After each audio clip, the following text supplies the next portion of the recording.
তো বন্ধুরা, আজকে রাজা খুব বিপদে পড়ে গেছে, ঠিক আছে। কারণ ওকে সকালবেলায় আজকে আবার বেঁধেছি, এই যে দেখো বেঁধেছি, হ্যাঁ। ওকে বাঁধলে সত্যি খুব এতটাই মন খারাপ দেখায়। তোমাদের যেমন খারাপ লাগে সেরকম খারাপটা না আমারও লাগে, কিন্তু কিছু করার থাকে না।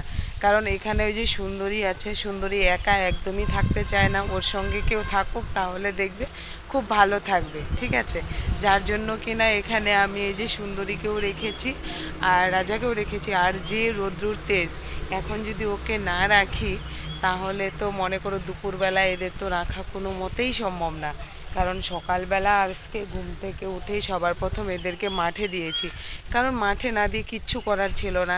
এই যে পরিমাণে দেখো একদম ঝকঝকা চকচকা যে রৌদ্রটা দেখতে পাচ্ছ, এই রৌদ্রের মধ্যে তার ওদের মাঠে দেওয়া সম্ভব নয়। আর বেশ সুন্দর দেখো হাওয়াও চলছে, তোমাদের হাওয়াটা আমি কীভাবে দেখাই, দেখো গাছের পাতাগুলো কিন্তু দুলছে, ঠিক আছে।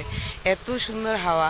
আর এই সময় যদি খায় অতটা কিন্তু রৌদ্রটা লাগবে না, কিন্তু সকালবেলা ওরা কিন্তু খাবারটা সত্যি খুব কম খায়।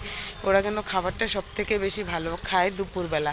তবে যাই হোক, কালকে আমি ঘাস ওদের জন্য এনে রেখে যেতে পারিনি, কিন্তু আজকে অবশ্যই যাব, ঠিক আছে। তো রাজা সুন্দরীকে ভালো রাখার জন্য যতটুকু করা যায়, মানে যতটুকু আমার সামর্থ্যের মধ্যে পড়ে আমি ততটুকু চেষ্টা করি, ঠিক আছে। দেখো বেঁধে দিয়েছি, বিপদে পড়ে একটু একটু খাচ্ছে। আর যদি এখন আমি ওকে বেঁধে না দিতাম, ছেড়ে রাখতাম, তো এখনও ও আমার পেছনে পেছনেই ঘুরে বেড়াতো, ঠিক আছে। আর বাড়িতে গিয়ে এই ঘর ওই ঘর শুধু এটাই করবে, আর কিচ্ছু করবে না সকালবেলা।